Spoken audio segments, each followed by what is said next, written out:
In 1891, inside a mill in Manchester, New Hampshire, the engine room shook as a 56-ton flywheel shattered at full speed. Steam burst from ruptured lines. Iron fragments punched through brick walls. 3 men were killed instantly during the Amoskeag Manufacturing Company disaster, and heavy fragments were launched all across the mill yard. It wasn't a blast from fire or pressure. It was the sudden release of extreme energy. This is the story of massive flywheels that spun day and night, holding enough force to tear factories apart from the inside.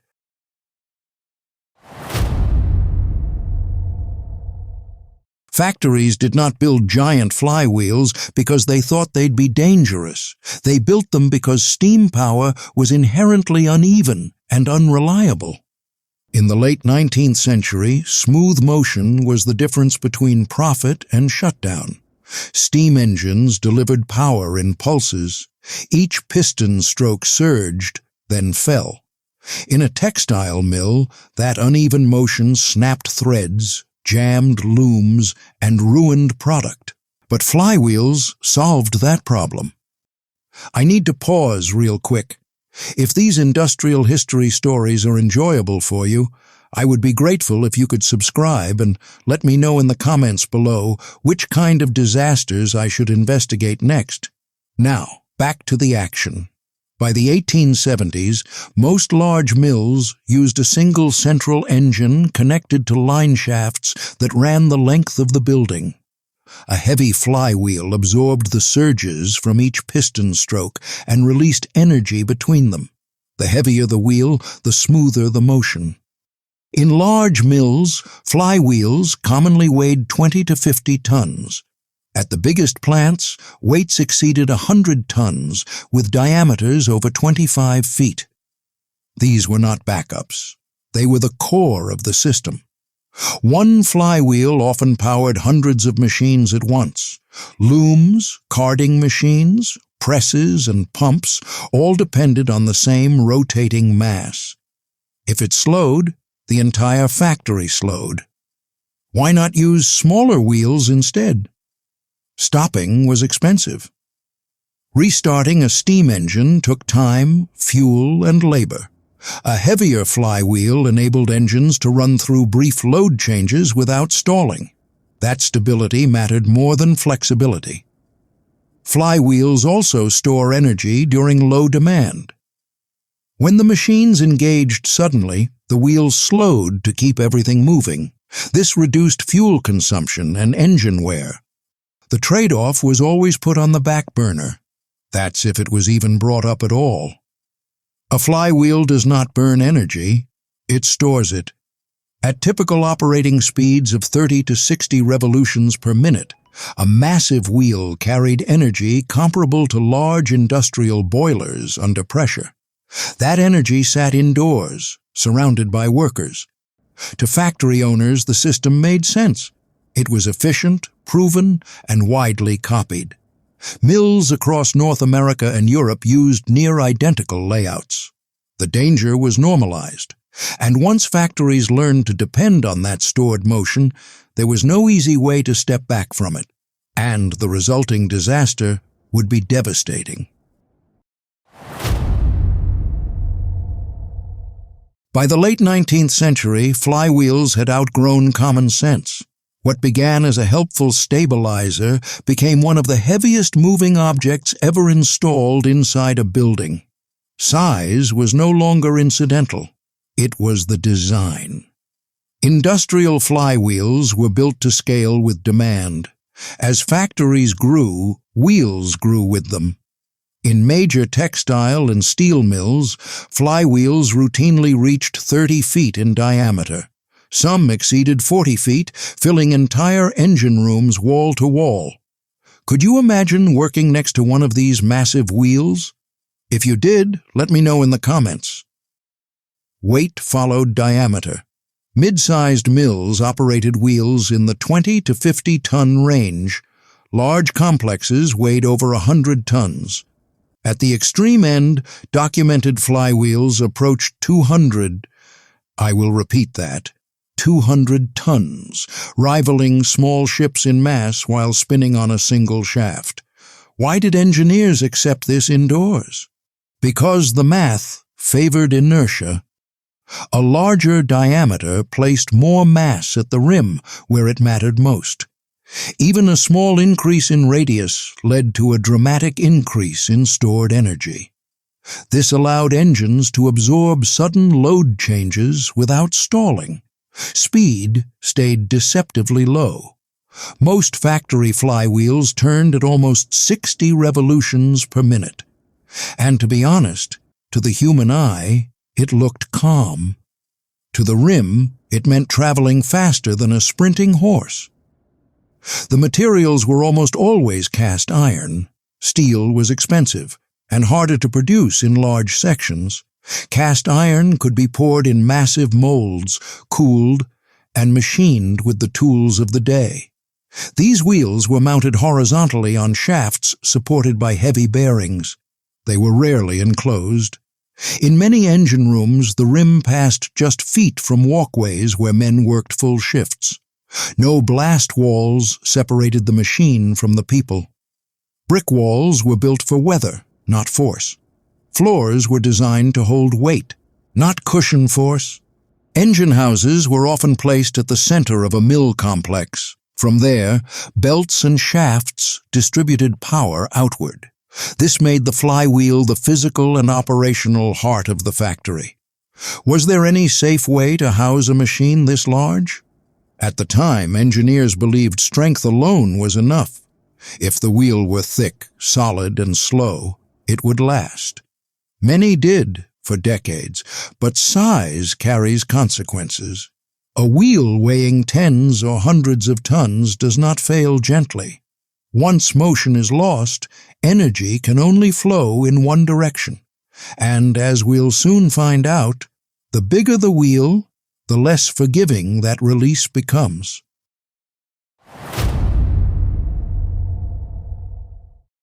A flywheel looks harmless when it turns. There is no flame, no pressure gauge, no warning sound. Yet by the 1880s, engineers understood that these machines were storing enormous amounts of energy every second they remained in motion. That energy came from rotation. The faster and heavier the wheel, the more energy it held. Unlike steam in a boiler, that energy did not dissipate when demand dropped. It stayed locked in the rim. This is where scale became dangerous. The amount of energy in a flywheel increases with the square of its speed and the distribution of its mass. A small increase in rotation meant a much larger increase in stored force. Engineers of the period could calculate load, but long-term energy concentration was less understood. What happens when energy has nowhere to go? At standard operating speeds, the rim of a large flywheel traveled more than 40 miles per hour. Every pound of iron at the edge carried momentum that did not stop just because the steam was cut. If an engine shut down normally, that energy bled off slowly through friction. If something failed suddenly, the release was immediate. Flywheels were not designed to safely shed energy. There were no brakes capable of stopping a wheel weighing dozens of tons. An emergency shutdown meant cutting off steam and hoping nothing else went wrong. Most factories ran their wheels continuously. Stopping and restarting steam engines wasted fuel and time. In many mills, flywheels ran for weeks without ever fully stopping. Here's why that matters. This practice increases risk. The energy stored in a large flywheel could equal or exceed that contained in industrial boilers, but without the visible danger signals that boilers carried. There was no pressure whistle, no heat warning, no gradual build-up called for attention. Workers passed these machines every day. They felt vibration, not force. They heard steady rotation, not threat. The danger was invisible because it was familiar. By the time engineers realized how much energy was being stored indoors, the machines were already everywhere. Entire factories depended on them. Once energy is stored in motion, control depends on a single thing: keeping the wheel intact. And that assumption would be repeatedly tested, with consequences measured in lives and damage. Engineers did not think flywheels were fragile. They believed failure only came from misuse. If the wheel was solid enough and slow enough, it was considered safe. Most large flywheels could handle compressive loads above 100,000 pounds per square inch, but its tensile strength was far lower. Under tension, it could fail at less than 20,000 pounds per square inch. And let me tell you something, that difference mattered. When a flywheel spins, the rim is pulled outward by centrifugal force. At operating speed, every pound of iron is under constant tension. The rim is always trying to tear itself apart. Cast iron does not stretch to absorb that stress. It cracks. Many large flywheels were cast in sections and bolted together.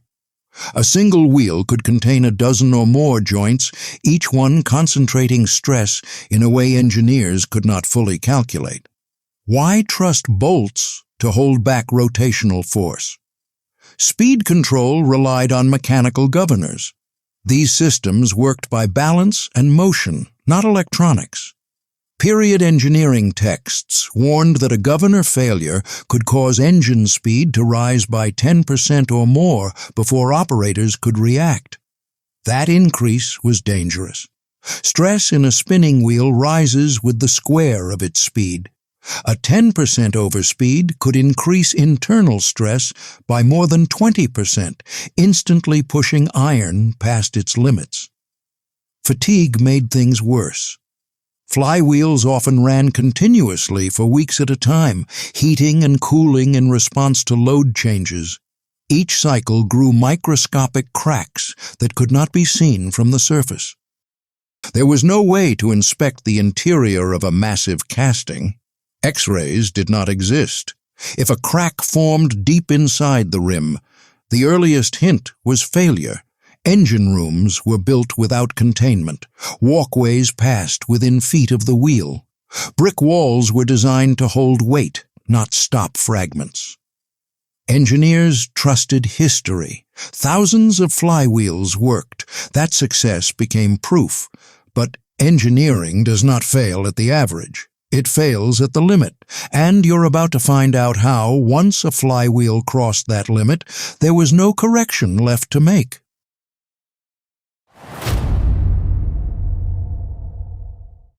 The Amoskeag event was not unique. Flywheel failures were being recorded across North America and Europe, often in the same types of factories and under similar conditions. Engineering journals from the 1890s describe flywheel bursts in textile mills, steel works, and power stations. These were not rumors. They were formal reports written after inspections and inquests. In one documented case in Pennsylvania, a flywheel failure killed 2 workers and injured several more when fragments tore through the engine house. In another incident in England, iron sections weighing over half a ton were thrown through masonry walls and found hundreds of feet away. Why did the same machine keep failing in different places? Records show that many of these wheels were of similar construction. Large diameters, cast iron rims, and mechanical governors were common features. The layouts were nearly identical from mill to mill. A survey published in an American engineering journal before 1900 listed multiple flywheel accidents within a single decade. Some caused fatalities, others narrowly missed workers, but caused extensive structural damage. Distance was a recurring detail. Investigators repeatedly noted how far fragments traveled. In several cases, debris was found beyond factory yards, striking nearby buildings and infrastructure. Casualty counts varied, but the pattern did not. When flywheels failed indoors, the risk was swift and harsh. Workers closest to the wheel faced the greatest danger, but others were often hurt without warning. Despite this, many reports treated each event as an isolated event. There was no centralized database, no national tracking system. Each disaster was filed, read, and largely forgotten outside its region. It makes me wonder how many failures were never formally recorded. Smaller incidents likely went undocumented, especially when no one was killed. Wheels that cracked, shed pieces, or damaged buildings without fatalities rarely reached national attention. What survives in the historical record represents only the worst outcomes. By the time flywheel explosions were openly discussed as a class of hazard, dozens of machines had already failed. It just had not been assembled into a warning loud enough to change practice. And that's why this next part is so insane to imagine.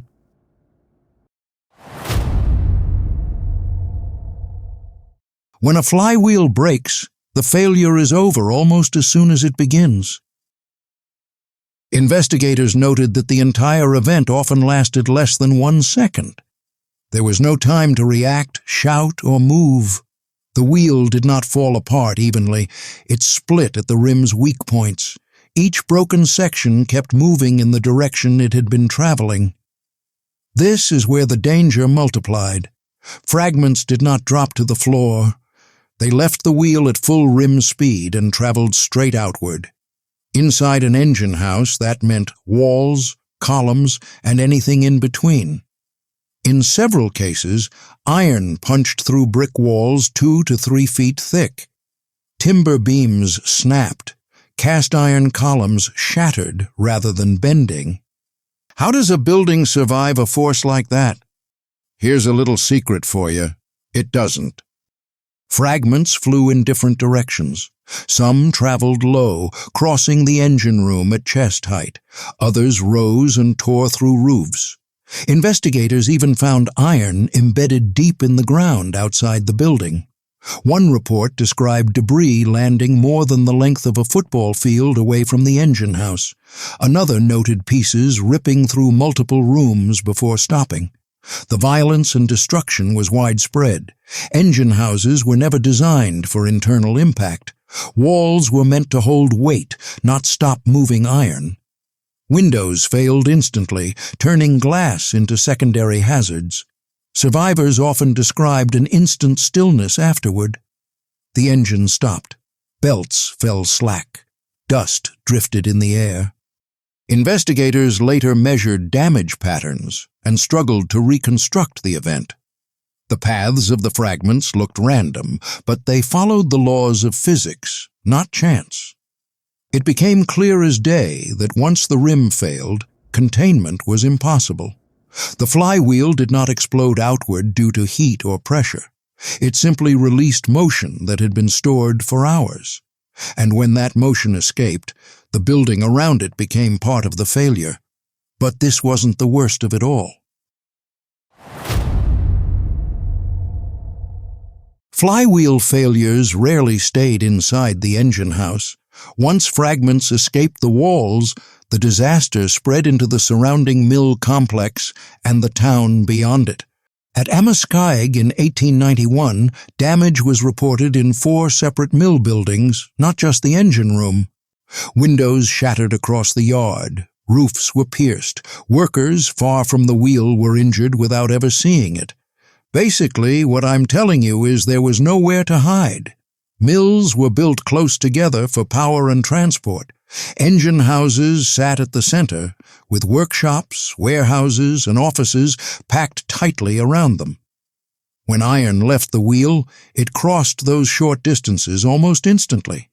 But why was this the case? In several documented flywheel failures from this period, inspectors noted debris striking structures on the opposite side of factory yards and canals.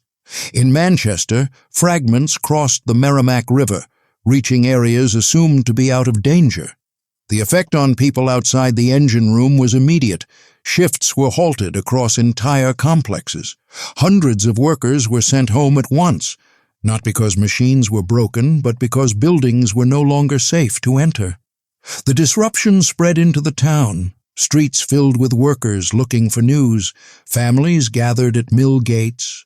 Rumors moved faster than facts. Local officials were unprepared. These were not fires or boiler bursts, the two industrial emergencies cities planned for. There were no procedures for high-speed iron traveling through brick and timber. Newspapers treated these events as civic disasters rather than workplace accidents. Reports focused on distance, broken buildings, and public risk, not just the machine itself. For the first time, flywheel failures were no longer just an internal factory problem. They had crossed into public space. Once that line was crossed, the question changed. It was no longer how dangerous flywheels were to operate. It was whether machines like this belonged anywhere near a town at all. And what they concluded will leave you dumbfounded. When a flywheel failed, investigators focused on what they could measure, not what they could change. The broken machine became the center of attention, while the system around it faded into the background. They weighed recovered pieces, sometimes finding single sections of iron exceeding 1,000 pounds. Could you imagine that? Walls were measured where iron passed through them. Damage was tallied in feet of masonry destroyed. What those reports rarely measured was decision-making. Investigators catalogued visible damage because it was concrete. Cracks inside the rim were invisible. Stress histories could not be reconstructed. The moments before failure were gone. Insurance records reveal another pattern. In several documented cases, repair costs for engine houses exceeded the value of the flywheel itself by 5 times.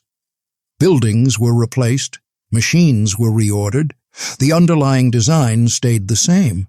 Why change a system that could be rebuilt?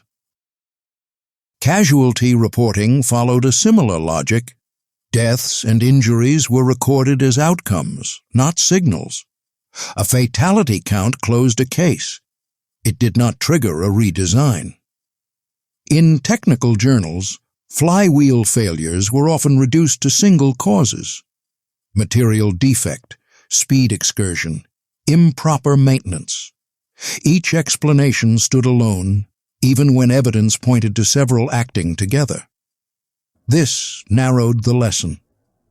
Modern failure analysis shows that the risk of rotating machinery depends on multiple interacting factors. Later engineering studies demonstrate that increasing rim speed by just 15% can double the probability of catastrophic fracture when material fatigue is present.